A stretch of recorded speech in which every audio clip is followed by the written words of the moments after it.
Hello friends, I am Pritika. Welcome to my YouTube channel Adhigam. कैसे हैं आप लोग? आई होप आप बहुत अच्छे होंगे, सेफ होंगे और आपकी स्टडी भी बहुत अच्छी चल रही होगी।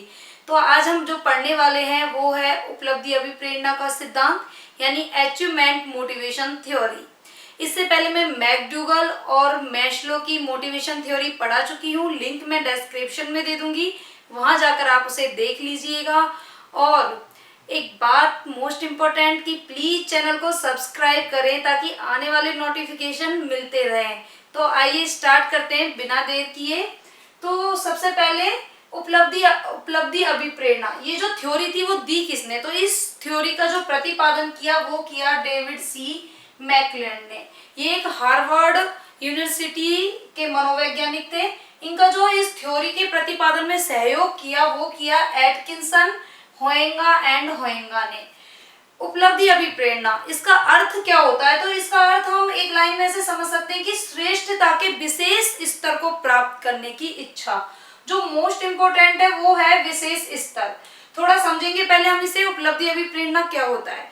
जब कहें कि बच्चा मोटिवेट होकर किसी कार्य को सफलता प्राप्त करने के लिए करता है तो वो उपलब्धि अभिप्रेरणा कहलाता है। या फिर कहें कि दूसरे शब्दों में कि जब बच्चा खुद से किसी कार्य को करता है और उसकी मतलब जो एक इच्छा है कि वो एक हायर लेवल का उस कार्य में वो श्रेष्ठता या फिर कहीं एक विशिष्टता प्राप्त करने की जो उसकी इच्छा है, यानी एक हायर लेवल का उसे जो अचीवमेंट प्राप्त करने की इच्छा है, तो वो उस कार्य को करने के लिए जो मोटिवेट हो रहा है तो वो होगा हमारा उपलब्धि अभिप्रेरणा का सिद्धांत। या फिर इस शॉर्ट शब्दों में समझाऊं तो मैं आपको कह सकते हैं कि एक अचीवमेंट को प्राप्त करने के लिए मोटिवेट होना, एक हायर अचीवमेंट को प्राप्त करने के लिए मोटिवेट होना।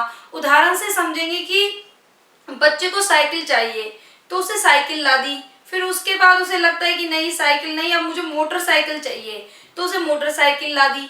अब बच्चे को लगता है कि नहीं ये तो बहुत हो गया मोटरसाइकिल, अब तो मुझे कार चाहिए, तो फिर उसको कार चाहिए। तो इसी तरह फिर उसकी क्या है, उसे फिर अभी मान चलो उसने एल्टो की लिए, फिर उसे बलेनो की चाहिए।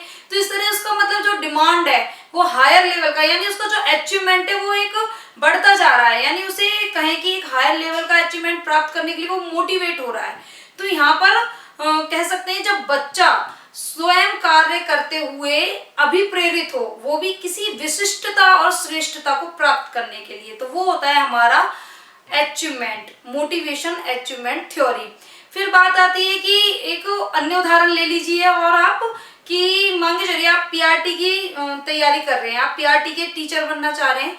तो प्राइमरी लेवल पर आप टीचर बन गए, फिर आपको लगा कि मुझे और तैयारी करनी चाहिए, फिर आप हायर लेवल पे गए, फिर और हायर लेवल पे गए। तो इसी तरह उपलब्धियों को, अचीवमेंट को प्राप्त करते रहना, तो ये होता है हमारा उपलब्धि अभिप्रेरणा का सिद्धांत। इसमें क्या होता है कि छोटी उपलब्धि जो हमने प्राप्त कर रखी है, फिर हम क्या है कि मोटिवेट होते हैं और बड़ी उपलब्धि को प्राप्त करने का प्रयास करते हैं। तो यहाँ पर जो मेन चीज है वो है मोटिवेशन, यानी हम एक अचीवमेंट को प्राप्त करने के लिए क्या हो रहे हैं, मोटिवेट हो रहे हैं। तो वो इधर क्या है कि बच्चा मोटिवेट होता है श्रेष्ठता प्राप्त करने के लिए। इसमें क्या है कि आत्मसम्मान हो गई, सफलता हो गई, सुरक्षा, आदर, सम्मान, ये सब उपलब्धि अभिप्रेरणा के लिए बहुत आवश्यक कुछ एलिमेंट्स हैं। अब बात आती है उपलब्धि अभिप्रेरणा के प्रेरक की। तो यहाँ पर दो प्रकार के प्रेरक बताए गए।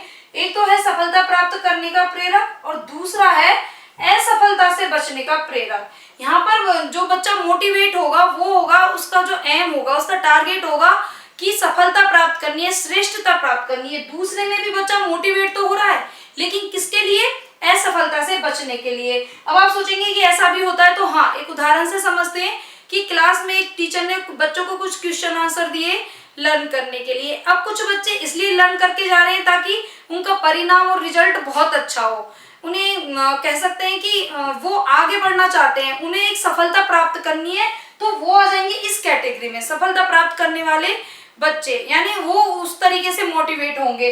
फिर दूसरी कैटेगरी में वो बच्चे आएंगे जो सिर्फ इसलिए क्वेश्चन आंसर लर्न करेंगे ताकि वो दंड से बच सके, ताकि उनका सबके सामने अपमान ना हो कि इसे तो कुछ नहीं आता, टीचर डांट डपट ना दे, तो इसलिए वो असफलता से बचने के लिए मोटिवेट होकर उन क्वेश्चंस को लर्न कर रहे हैं। तो इस तरीके से दो कैटेगरी, और इन दो कैटेगरियों के आधार पर चार कंक्लूजन निकाले हैं, चार निष्कर्ष निकाले गए हैं, जिनको अभी हम समझेंगे। प्रेरकों के आधार पर जो चार निष्कर्ष निकाले गए उनमें से जो फर्स्ट निष्कर्ष है वो ये है कि सफलता प्राप्त करने का प्रेरक अगर अधिक हो और असफलता से बचने का प्रेरक हो कम, तो कार्य का निष्पादन क्या होता है, मतलब कार्य करना। तो यहाँ पर जो व्यक्ति कार्य करना चाहेगा वो किसके लिए, मतलब उसका क्या अचीवमेंट वो प्राप्त करना चाहता है जिसके लिए वो कार्य करना चाहेगा, तो वो होगा सफलता प्राप्त करने के लिए। क्योंकि यहाँ पर जो उसको सफलता प्राप्त करने का प्रेरक है वो प्रबल है यानी अधिक है, और असफलता वाला क्या है, कम। तो इधर व्यक्ति क्या करना चाहता है, कैसे कार्य करने के लिए मोटिवेट हो रहा है, सफलता प्राप्त करने के लिए। तो जो ऐसे व्यक्ति होंगे वो होंगे सकारात्मक सोच वाले, या कह सकते हैं ऐसे व्यक्ति पॉजिटिव थिंकिंग रखते हैं, हर कार्य में सफलता उनको चाहिए। फिर दूसरे निष्कर्ष में क्या होता है कि सफलता प्राप्त करने का प्रेरक इधर है कम, और असफलता से बचने का प्रेरक कैसा है सॉरी अधिक। तो इधर जो कार्य का निष्पादन यानी इधर जो व्यक्ति है, जो बच्चे हैं, वो मोटिवेट होंगे वो किस लिए, असफलता से बचने के लिए। इधर मतलब जो व्यक्ति कार्य करेगा वो करेगा असफलता से बचने के लिए, क्योंकि यहाँ पर सफलता प्राप्त करने का प्रेरक कम है और असफलता से बचने का प्रेरक प्रबल है।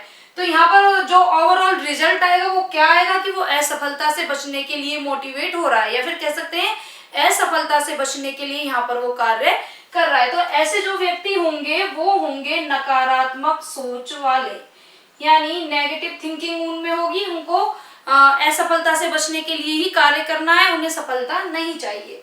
फिर थर्ड निष्कर्ष में आता है कि सफलता प्राप्त करने का प्रेरक कम और असफलता से बचने का प्रेरक वो भी कम। तो इधर जो कार्य का निष्पादन होगा वो क्या होगा कि ना तो उन्हें सफलता चाहिए और ना ही उन्हें असफलता, यानी कह सकते हैं कि ना तो वो सफलता प्राप्त करने के लिए कार्य करना चाहते हैं और ना ही वो असफलता से बचने के लिए। यानी कह सकते हैं कि ऐसे जो व्यक्ति होंगे वो फ्री माइंडेड यानी चिंता मुक्त व्यक्ति होते हैं। तो ऐसे जो व्यक्ति होंगे वो होंगे चिंता मुक्त व्यक्ति, यानी उन्हें पड़ी ही नहीं है कि भाई ना तो उन्हें सफलता अचीव करनी है और ना ही उन्हें असफलता से बचने के लिए मोटिवेट होना है। फिर फोर्थ निष्कर्ष आता है कि सफलता प्राप्त करने का प्रेरक अधिक हो और असफलता से बचने का प्रेरक भी अधिक हो। तो यहाँ पर जो कार्य का निष्पादन होगा वो क्या होगा, हर हाल में सफलता। क्या है कि यहाँ पे सफलता प्राप्त करने का प्रेरक प्रबल है और असफलता से भी वो बचने का उनका जो प्रेरक है वो भी प्रबल है। तो यहाँ पर जो व्यक्ति कार्य करेंगे तो उनके लिए जो अचीवमेंट होगा वो होगा हर हाल में, उन्हें हर हाल में अचीवमेंट चाहिए ही चाहिए, यानी वो इसलिए मोटिवेट हो रहे हैं कि हमें हर हाल में सफलता चाहिए। तो ऐसे जो व्यक्ति होंगे वो कैसी सिचुएशन वाले होंगे, करो या मरो, यानी ऐसे लोगों को ये कि भैया हमें तो सफलता चाहिए ही चाहिए, ऐसे नहीं तो ऐसे सही, लेकिन हम तो सफलता अचीवमेंट को हासिल कर रहेंगे। तो जो दो प्रेरक थे हमारे सफलता प्राप्त करने का और असफलता से बचने का, उनके आधार पर ये चार निष्कर्ष निकाले जिनमें चार तरह के व्यक्ति कार्य करते हैं, मतलब चार तरह के व्यक्तियों की सोच होती है, सकारात्मक, नकारात्मक, चिंता मुक्त और करो या मरो वाले। तो इस तरीके से ये चार निष्कर्ष निकाले गए। तो ये तो उपलब्धि अभी प्रेरणा का सिद्धांत। आई होप कि आपके डाउट क्लियर हो गए होंगे, आपको अच्छे से समझ आ गया होगा। तो प्लीज आपसे रिक्वेस्ट है कि मेरे चैनल को सब्सक्राइब करें, लाइक करें, शेयर करें, ज्यादा से ज्यादा शेयर करें ताकि अन्य लोगों तक भी ये नॉलेज पहुंच सके। Thank you.